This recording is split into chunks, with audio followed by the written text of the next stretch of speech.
Alors, bonjour à tous. Nous sommes de retour pour une autre petite étude. Étude numéro 14 maintenant. Étude numéro 14. Nous allons parler maintenant de la vie de David. Ayant terminé avec la vie de Saül, nous allons parler de la vie de David. Alors, on va demander au Seigneur de nous instruire, de bénir ce temps ensemble. Prions. Père, merci beaucoup pour l'opportunité qu'on a de pouvoir étudier tes paroles. Ce livre, Père, tes paroles, c'est pour notre bien. C'est pour nous aider à te connaître et connaître ton amour et ta grâce et ton désir de nous bénir. On prie que tu nous aides maintenant, aide-moi par ton esprit pour bien partager tes paroles et surtout que toi tu sois élevé. Et le Seigneur Jésus-Christ, évidemment. Aide-nous, Père, qu'on écoute attentivement, qu'on ne soit pas dérangé par quoi que ce soit, que notre esprit écoute et reçoive l'enseignement, la lumière, et qu'on puisse, par ton esprit, vraiment apprendre et être aidé par tes paroles. Père, on demande ceci pour que toi, tu sois glorifié. Parle au cœur de chacun et chacune d'entre nous, afin de nous aider dans notre vie et notre relation avec toi. C'est par le nom de Jésus-Christ que l'on demande ces choses. Amen. Amen. Alors, on va regarder ensemble 5 choses au sujet de David. On va regarder sa vie peut-être en 2 ou 3 études. Mais cet après-midi, on veut regarder ensemble donc 5 choses. Premièrement, on va regarder un peu son arrière-plan, c'est-à-dire sa famille. D'où vient David? Si tu regardes avec moi dans 1 Chronique, le premier livre des Chroniques, au chapitre 2, à la page 532 dans ta Bible, 1 Chronique chapitre 2, et on sait que David, il est de la famille, ou il est de la tribu de Juda, je devrais dire plutôt. Et si tu regardes ici avec moi, on te mentionne donc au verset, si tu regardes au verset 10, on te dit que Ram engendra Aminadab, Aminadab engendra Naasson, prince des enfants de Juda. Naasson engendra Salma, Salma engendra Boz, Boz engendra Obed, Obed engendra Isaïe. Isaïe, c'est le papa de David. Donc, Isaïe a engendré Eliab, son premier-né, Abinadab, le second, Shiméa, le troisième, et on continue, verset 15, on te parle de David, le 7e. David. Et ça, c'est celui qui est devenu roi en Israël. Donc, en réalité, tu peux voir que dans la généalogie de David, il y a monsieur Naasson, environ 4 ou 5 générations avant lui. J'aurais dû les compter, excuse-moi. Mais quelques générations avant lui, Naasson est prince des enfants de Juda. Donc, son ancêtre, Naasson, c'était un homme quand même puissant. C'était un prince en Juda. Pas n'importe qui. Et aussi, tu peux voir ici que dans sa généalogie, tu as aussi Boz, au verset 11. Et son arrière-grand-père, donc, Boz, c'était un homme puissant, riche, un homme qui craignait Dieu et aimait Dieu. Ça, tu peux voir cela en lisant le livre de Ruth. Donc, on arrive à une certaine présentation que David, il vient d'une famille de leaders, au pluriel, qui craint Dieu et semble être dans une abondance, être béni par Dieu, avec une richesse matérielle, si on pourrait dire.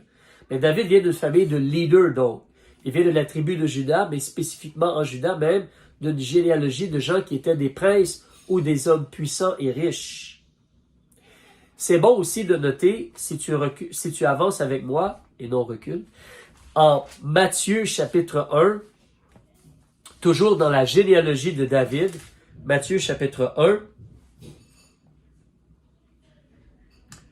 donc dans le Nouveau Testament, la première page du Nouveau Testament, Matthieu chapitre 1, et si tu regardes au verset 5 avec moi, on te dit que Salmon eut Boz de Rahab. Boz eut Obed de Ruth. Et Obed fut père de Jessé. Alors, Jessé, Isaïe, c'est la même personne. C'est comme Pierre ou Céphas. D'accord? C'est la même personne. Ou Paul, Saul. D'accord? L'apôtre Paul, ou c'est avant appelé Saul. C'est la même personne. Mais tu peux voir ici donc que dans la généalogie de David, aussi, il y a deux femmes qui en réalité étaient des femmes des nations étrangères. Rahab, c'était une courtisane et comme une prostituée. Et elle était des nations de Canaan qui auraient dû être détruites. Mais elle a choisi d'espérer en Dieu. Et Dieu a été miséricordieux envers elle et sa famille. Ruth était une Moabite, mais elle a choisi d'espérer dans le Dieu d'Israël. Donc tu peux voir que l'arrière-grand-mère de David et l'arrière-arrière-grand-mère de David, des fois nous disons cela, nous ici en Amérique du Nord, l'arrière-arrière-grand-mère, mais donc environ 4 générations, 5 générations après ou avant, si tu recules, on voit qu'il y a dans sa généalogie donc des femmes qui ont choisi de se convertir à Dieu, venant des autres nations. Elles ont choisi de se convertir au Dieu vivant et vrai pour le servir. Alors ça, c'est la généalogie de David. Ce sont ses ancêtres. Maintenant, parlons deuxièmement du choix de Dieu. Parce que David, c'est vraiment le choix de Dieu. Nous voulons nous rappeler que c'est le peuple qui a demandé Saül, ou c'est le peuple qui a demandé un roi. Et Dieu leur a permis, mais Dieu leur a dit que ce devait être celui que lui choisirait, et Dieu a fait établir Saül. Mais en réalité, vraiment, Dieu aurait préféré qu'ils attendent, parce que le choix de Dieu était David. Regardons en 1 Samuel, chapitre 13. Alors, le peuple était charnel, comme on a vu ensemble, et ils avaient peur, manque de foi. Donc, ils ont demandé un roi, ils ont comme rejeté Dieu. Mais s'ils auraient attendu, ils auraient eu vraiment le plan de Dieu, David. Alors, 1 Samuel chapitre 13, et tu regardes avec moi le verset 14. Verset 14. Donc, à la page 378 dans ta Bible, vers le début de la Bible, 1 Samuel chapitre 13 et le verset 14. Ici, Dieu parle à travers Samuel, mais il dit, « Mais maintenant, Monsieur Saül, là, ton règne ne sera point stable. L'Éternel s'est cherché un homme selon son cœur. Et l'Éternel l'a destiné à être le conducteur de son peuple.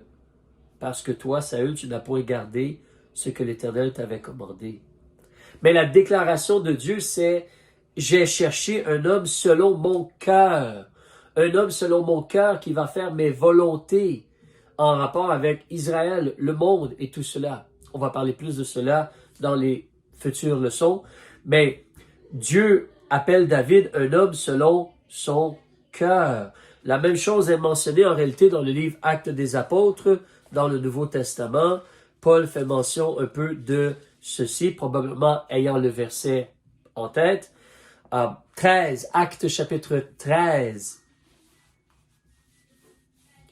Et si tu regardes Actes chapitre 13 à la page 185 avec moi, le verset 22,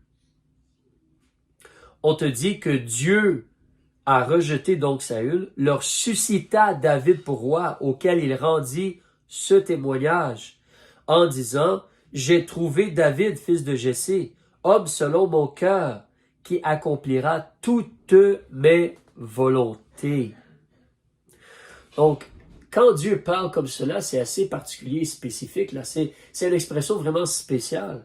Voici un homme que Dieu a cherché, et c'est un homme selon le cœur, la volonté, le désir de Dieu, qui va accomplir toutes ses volontés. Dieu a un plan pour Israël, Dieu a un plan pour le monde, Dieu va faire venir un Messie pour tous les êtres humains. Et Dieu a un plan pour le monde. Excuse-moi. Et David, donc, est un homme selon le cœur de Dieu. Wow! Alors, que le Seigneur nous aide, nous aussi. Nous ne sommes pas David. Je ne suis pas David, je ne serai jamais David, je suis moi. Simplement moi. Et toi, tu es toi. Mais nous pouvons servir à la volonté de Dieu. Nous pouvons, par l'aide de Dieu, demander à Dieu de nous aider constamment afin de surveiller notre cœur et de choisir, premièrement, la volonté de Dieu et servir à la volonté de Dieu.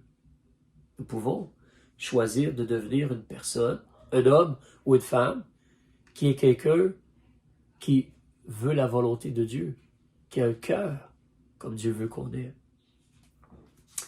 Si tu reviens en 1 Samuel, cette fois-ci au chapitre 16, s'il te plaît,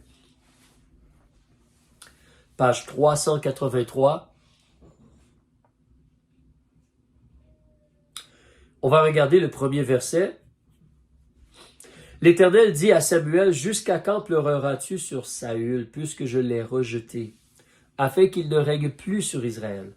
Remplis ta corne d'huile et va, je t'enverrai vers Isaïe, Bethléemite, car je me suis pourvu d'un de ses fils pour roi. » Alors, ça c'est le choix de Dieu. David, c'est à Dieu qu'il appartient maintenant. Et Dieu veut l'utiliser pour sa volonté, son plan, aider son peuple, et ainsi de suite. Mais tu sais, n'oublie pas une chose. La parole de Dieu nous dit que Jésus est venu chercher et sauver ce qui était perdu. Ça, c'est toi et moi. Jésus est venu pour nous chercher, nous sauver, et il veut nous utiliser pour la volonté de Dieu. Alors, je ne suis pas David, tu n'es pas David. Nous allons probablement jamais être des rois ici-bas sur la terre, quoique Jésus a fait de nous des rois et des sacrificateurs. Merci Seigneur. Mais nous voulons être utiles pour la volonté de Dieu. Dieu veut t'utiliser. Dieu peut t'utiliser. Il faut choisir de devenir un serviteur et de laisser notre cœur être contrôlé, de laisser Jésus régner sur nos désirs, notre volonté. Tu te rappelles le jour Jésus, les gens lui ont parlé de manger en Jean chapitre 4 et il a dit que sa nourriture à lui, c'était de faire la volonté du Père. Wow! Ce qui rassasie, ce qui nourrit Jésus, c'est de faire ce qui est agréable au Père. C'est ça qui le satisfait et qui le nourrit. C'est un exemple pour toi et moi, amen. Par l'aide de l'Esprit de Dieu. Continuons. Troisièmement, on va regarder sa jeunesse un peu. Sa jeunesse. Alors, 1 Samuel chapitre 16, tourne ta page. Regardons le verset 11 et 12. Donc, Samuel rencontre David pour la première fois. Samuel cherchait à oindre le personnage, le fils d'Isaïe que Dieu avait choisi. Et l'histoire nous dit au chapitre 16 ici, les fils de Samuel ont passé, les fils de Isaïe, excuse-moi, ont passé devant Samuel, mais ce n'était pas le choix de Dieu. Et Samuel a demandé, est-ce qu'il te reste un autre fils? Et Isaïe a dit, il y en a un, le plus jeune, mais il s'occupe des brebis. On l'a fait venir et au verset, justement, 12, on te dit, il envoya donc et le fit venir. Or, il était blond, avec de beaux yeux et un beau visage. Et l'Éternel dit à Samuel, lève-toi et oins-le, comme mets l'huile sur lui, et c'est la bénédiction de Dieu. Oins-le, car c'est celui-là. Samuel prit la corne d'huile et l'oignit au milieu de ses frères. Et depuis ce jour-là, l'Esprit de l'Éternel saisit David. Puis Samuel se leva et s'en alla à Rama. On te dit que l'Esprit de l'Éternel se retira de Saül et un mauvais esprit envoyé par l'Éternel le troublait. Donc tu vois que David, c'est un berger, c'est un jeune ici berger. On te parle qu'il est blond, avec de beaux yeux et un beau visage. Donc, il est possible que tu aies certaines questions parce que dans différentes Bibles, même d'une langue à l'autre, comme de l'anglais au français ou à d'autres langues, Ici, on dit blond. Dans certaines Bibles, on va dire comme rouge ou quelque chose qui est un peu rougeâtre. En anglais, on va dire ruddy, R-U-D-D-Y. Mais en réalité, on n'a pas besoin de trop se compliquer ou se casser la tête avec cela. Dans la simplicité des choses, donc, David était vraiment, était bien présenté, si on pourrait dire. Alors, évidemment, si quelqu'un a le teint très pâle, les joues peuvent ressortir ou quoi que ce soit. Donc, il est possible qu'il était vraiment blond dans le sens très blond ou blond dans le sens un peu rougeâtre, ou son visage était comme très pâle avec une présentation un peu les joues rouges ou quoi que ce soit. Mais chose certaine, c'est qu'il était vraiment quelqu'un de beaux yeux et beau visage et comme peut-être un peu rougeâtre ou un peu pâle rouge ou quoi que ce soit. Alors, mais David, il est quelqu'un de très beau et on te dit donc spécifiquement que l'Esprit de Dieu le saisit. Tu te rappelles les études qu'on a eues dernièrement concernant nous avons besoin de l'aide de l'Esprit de Dieu afin de vraiment être utile pour Dieu et honorer Dieu par notre vie, pour être victorieux et servir à la gloire de Dieu. Et si tu es né de nouveau, l'Esprit de Dieu, il est en toi. Il s'agit de se laisser remplir ou influencer, contrôler, aider par l'Esprit de Dieu. Lorsque tu as été sauvé, tu as reçu tout le Saint-Esprit. Mais ici, David, donc, l'Esprit de Dieu l'a saisi. L'Esprit de Dieu veut l'aider. Il y a peut-être une petite mention qui peut être faite ici parce que tu vois au verset 14 que l'Esprit de Dieu s'est retiré de Saül. Donc, quand on regarde un peu l'Ancien Testament, on va remarquer que, en réalité, il semble que dans l'Ancien Testament, l'Esprit de Dieu pouvait venir ou saisir quelqu'un, venir sur quelqu'un, mais quitter par la suite. Donc, nous, c'est différent dans le sens que nous sommes nés de nouveau par l'Esprit de Dieu. Jean chapitre 3, verset 3. Alors, un homme naît de nouveau par l'Esprit. Jean chapitre 3, verset 5. Et donc, l'Esprit vient habiter en nous. L'Esprit est en nous et il est en nous comme éternellement. Alors, c'est un peu différent. Mais dans ce temps-là, oui, l'Esprit pouvait venir et pouvait peut-être quitter. Donc, l'Esprit venait sur quelqu'un, saisissait quelqu'un pour faire un travail, pour prophétiser peut-être. Et ensuite, l'Esprit pouvait quitter. Donc, on va reparler un peu de cela plus tard, mais on peut voir cela ici. L'Esprit a saisi David, a quitté Saül et a saisi David. Dieu veut utiliser David maintenant pour son œuvre, sa volonté. Saül, malheureusement, il est dans comme on a vu, il est dans la rébellion, malheureusement. C'est triste. Donc, si l'on continue maintenant aussi au chapitre 16, on regarde maintenant au verset 18. Une autre personne donne une description de David. En réalité, Saül cherche un musicien pour jouer de la harpe afin d'être une bénédiction et de l'aider avec le problème du mauvais esprit là, comme envoyé de Dieu. Et on te parle que Saül, au verset 17, dit donc à ses serviteurs, « Trouvez-moi donc un homme qui sache bien jouer et amenez-le-moi. » Et l'un de ses serviteurs répondit et dit, « Voici, j'ai vu un fils d'Isaïe, le Bethléemite, qui sait jouer. » Donc David, c'est un musicien. C'est un homme fort et vaillant. Alors David, ce n'est pas un petit garçon de 5, 6, 7, 8 ans là. Donc des fois, on voit des images, mais non, la parole de Dieu nous présente David ici, il est un homme fort et vaillant. Il est peut-être en quelque part entre 17 ou 18 et 25 ans, c'est dur à savoir, mais c'est un homme fort et vaillant, un jeune homme. Mais ce n'est pas un petit enfant. Et il est fort et vaillant. C'est un homme qui a une capacité et qui l'utilise pour Dieu. Comme toi et moi, on a une capacité physique. C'est un guerrier. Un guerrier. C'est un homme qui est prêt à agir et puis défendre. Et il parle bien. Il parle bien. Ça, c'est important. Des fois, on pense que être un homme, c'est être comme viril ou frapper tout le monde ou quoi que ce soit, battre les autres et avoir le dessus sur tout le monde.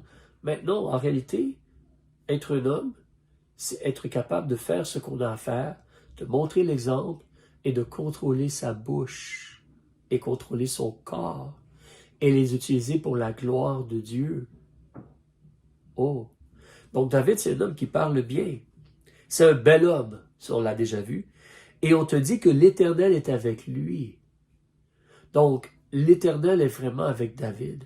Et ça ici, il n'est pas encore roi, là. Il n'a pas encore eu comme son ascension, là, pour devenir comme à la vue de tout le monde. Quand Samuel le cherchait, il était dans les champs avec les brebis. Comme c'est le dernier, c'est le bébé de la famille, le petit enfant, le Benjamin, puis il s'occupe des brebis, les quelques brebis qu'on a, là. Alors, c'est comme un serviteur de tous les autres frères, là.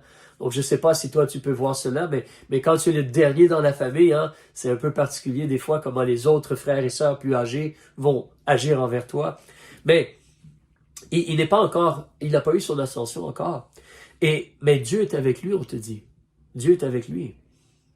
Et alors, il va aller donc travailler pour Saül et agir, donc jouer de la harpe.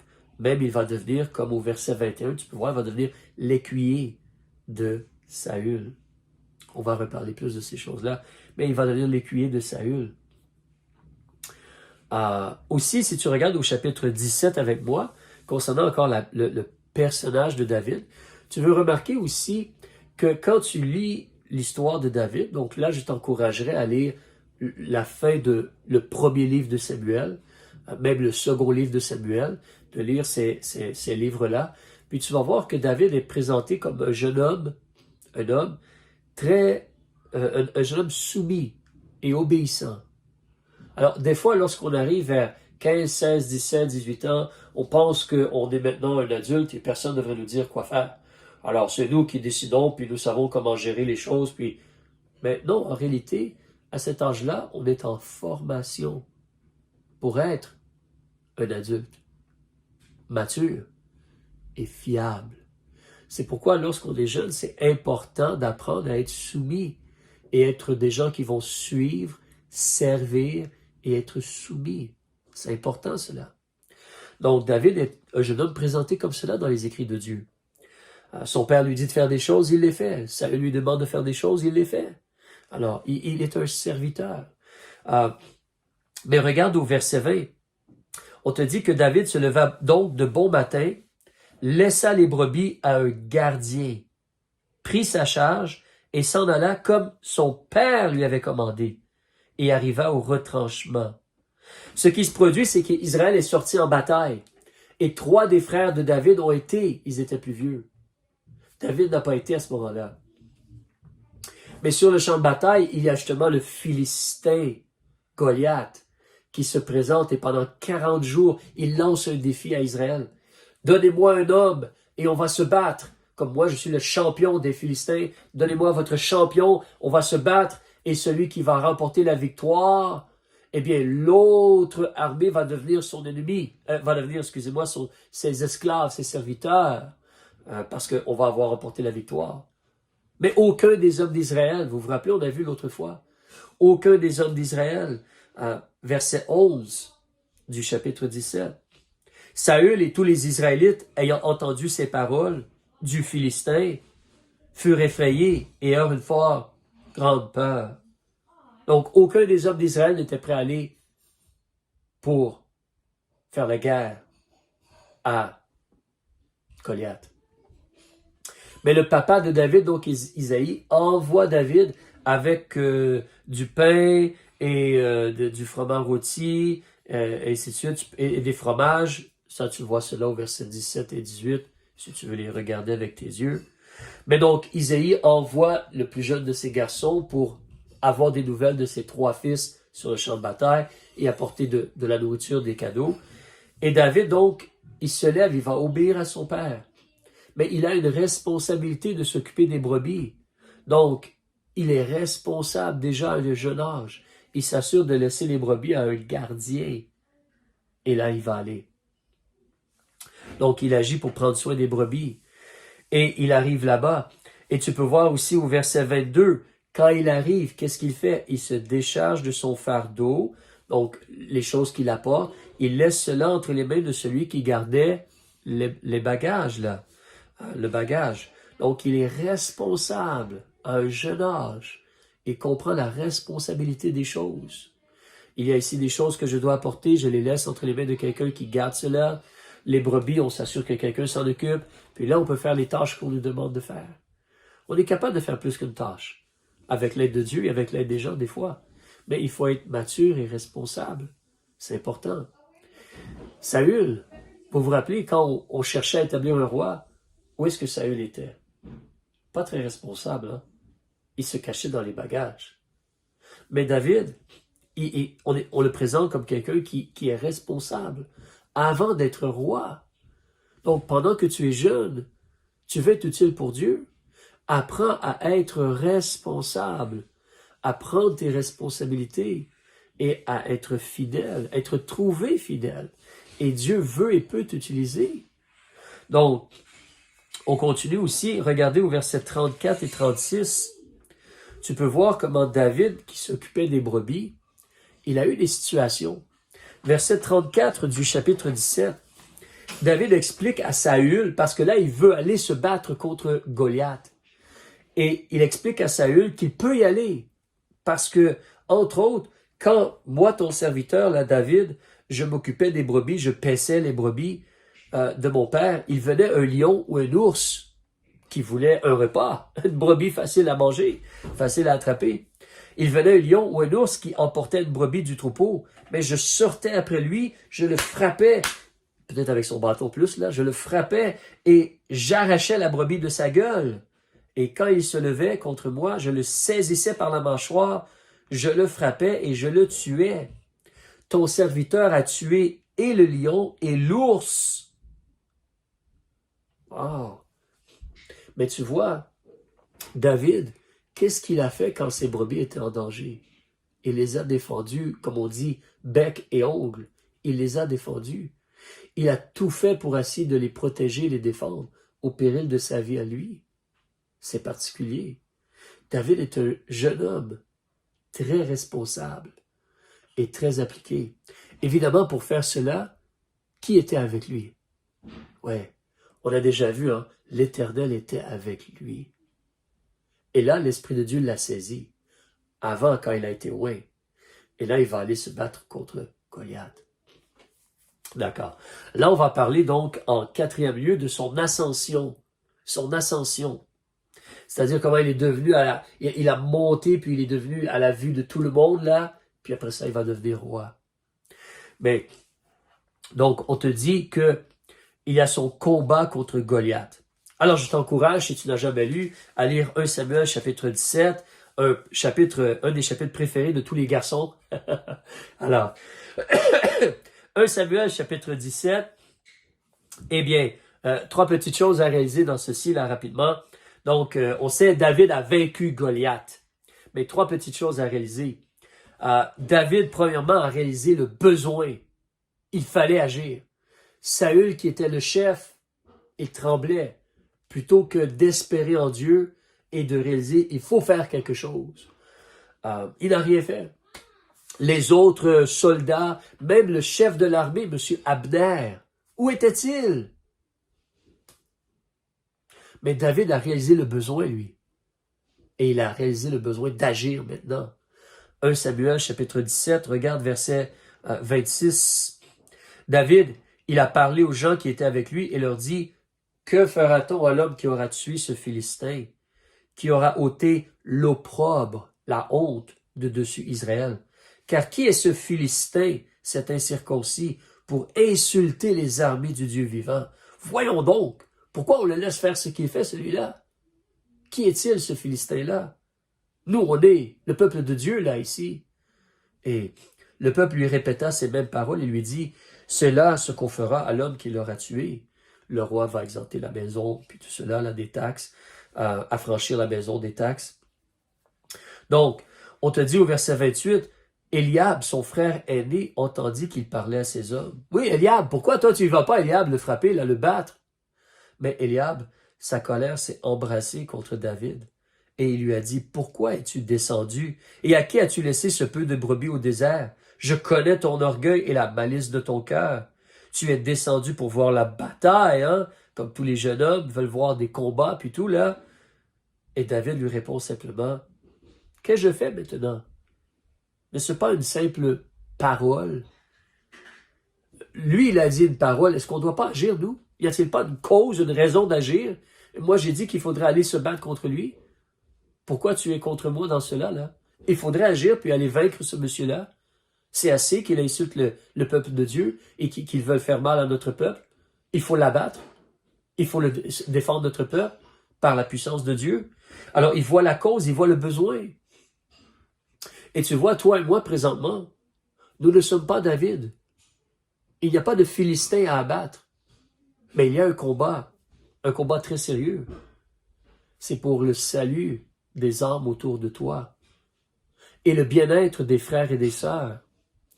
Il y a encore une cause et un besoin. C'est pourquoi toi et moi, plutôt que de rester là à, nous disons des fois en Amérique du Nord, se tourner les pouces ou rester là puis attendre tout simplement. Non, nous avons besoin de nous lever et d'agir. Il nous faut prier, il nous faut aller, il nous faut prêcher, il nous faut témoigner, il nous faut semer la parole, il nous faut agir. C'est le temps maintenant de travailler pour le Seigneur. Le combat est réel, le besoin est grand. Il faut se lever puis agir, voir le besoin. Aussi, David, en deuxième lieu, pas seulement il a vu le besoin, mais en deuxième lieu, il avait une foi en Dieu qui était basée sur la relation qu'il avait avec Dieu. Il connaissait son Dieu. Il savait que son Dieu l'aiderait, parce que son Dieu l'avait toujours aidé. Si tu regardes au verset 37, David dit encore, ça c'est quand il a dit, là, j'ai tué le lion et l'ours, l'Éternel qui m'a délivré de la griffe du lion et de la patte de l'ours me délivrera de la main de ce Philistin. Pour David, c'est clair dans son esprit. Dieu m'a délivré, il va me délivrer, lui, il doit tomber. Il doit être abattu. Nous devons défendre notre peuple. Dieu va nous donner la victoire. Dieu nous a toujours donné la victoire. Dieu va nous donner encore la victoire. David avait une foi ferme. Et ça, c'est parce qu'il avait une vraie relation avec son Dieu. C'est pour cela que c'est tellement important que tu développes une relation très intime, très vraie avec le Seigneur Dieu. En lisant les paroles de Dieu, en demandant à Dieu de te changer par ses paroles, de te corriger, de t'enseigner, de te former, en priant vraiment, en parlant avec Dieu, rapidement remettant les choses entre ses mains, comme on nous dit dans la parole de Dieu, où on nous parle dans 1 Pierre de vraiment se décharger sur lui de nos soucis et les laisser complètement entre ses mains. La grâce de Dieu, elle est suffisante, frères et sœurs. Mais il faut développer cette relation avec Dieu. On sait qu'il est avec nous. On sait qu'il est puissant. On sait qu'il va nous aider. On sait qu'il va s'occuper de nous. Il va être avec nous. Et si on doit mourir, on meurt. Mais il est avec nous et on doit le servir. Alors, évidemment, en troisième lieu, David s'est vraiment avancé. Il s'est avancé. C'est-à-dire que c'est bien beau, personnellement, pour moi, par la grâce de Dieu, cela fait peut-être environ, depuis l'âge de 17 ans, donc tout près de 30 ans et plus, 33 ans environ, que j'essaie de servir le Seigneur. Et depuis environ l'an 2000, je travaille comme pasteur, donc 23 ans environ que je travaille comme pasteur. Je peux te dire, j'ai entendu beaucoup de gens dire beaucoup de choses. Et il y a des gens qui sont très habiles pour parler fort. Mais quand vient le temps de se lever et de servir Dieu, ils sont comme dans les bagages. C'est pas bon ça. Alors, il faut surtout se concentrer sur prier, veiller et prier, comme Jésus avait dit aux gens, aux apôtres. Alors, quand il a parlé sur le fait qu'on va frapper le berger et les brebis vont être dispersées, il a même averti Pierre, non, non, non, avant que le coq ait chanté, tu vas m'avoir renié, là, comme 3 fois, puis tout, là. Alors, il ne faut pas juste parler fort, il faut surtout se lever quand c'est le temps et agir. Agir. Mais David, là, s'est levé, puis il est allé contre le Philistin. Et là, c'est le sérieux, là. Là, c'est le vrai, là. Là, il s'avance sur le champ de bataille, là, puis il voit le gros, grand, méchant Philistin. C'est le temps, là. C'est l'intensité du moment. Ça va se produire, là. Mais il s'est levé par la grâce de Dieu, puis il a agi. Alors, Regarde au chapitre 17, verset 45. David a répondu aux Philistins, « Tu viens contre moi avec l'épée, la lance et le javelot, mais moi je viens contre toi au nom de l'Éternel des armées. » Il a foi dans le nom de Dieu, la personne de Dieu. Aujourd'hui, l'Éternel te livrera entre mes mains. Je te tuerai, je t'ôterai la tête et je donnerai aujourd'hui les cadavres du camp des Philistins aux oiseaux des cieux et aux animaux de la terre. Et toute la terre saura qu'Israël a un Dieu. Ce qui est important, c'est le nom de Dieu, la personne de Dieu, le plan de Dieu, la volonté de Dieu. C'est ça qui est important. C'est ça qui est important. Alors, je continue au verset 47. Toute cette assemblée saura que l'Éternel ne délivre point par l'épée ni par la lance, car la bataille est à l'Éternel qui vous livrera entre nos mains. C'est une foi ferme, là. Verset 48. Et comme le Philistin s'est enlevé, venait et s'avança à la rencontre de David, David n'a pas couru dans l'autre direction. David s'est hâté puis a couru vers la ligne de bataille. Vers la ligne de bataille, à la rencontre du Philistin. Il a agi. Il a fait. Il est important de réaliser aussi ici une petite chose. Des fois, on en parle. C'est important de réaliser que ici, David a eu un autre aspect. C'est que David, il a une certaine habitude. C'est-à-dire que David ici, il prend sa fronde. Il a laissé l'armure et les armes de Saül. Il a pris la fronde parce qu'il est habitué avec la fronde. Il l'a utilisée pour défendre ses brebis peut-être et ainsi de suite. Il est habitué avec cela. Donc en réalité, David, il faut bien considérer les années formatives. Tu vois, quand on est jeune, comme je dis, c'est le temps. Et jeune, là, c'est relatif. Si tu viens d'être sauvé, tu es jeune dans la foi. D'accord? Mais quand tu es jeune, c'est le temps d'écouter attentivement, d'être formé, de te pratiquer, d'être appliqué, d'être sérieux.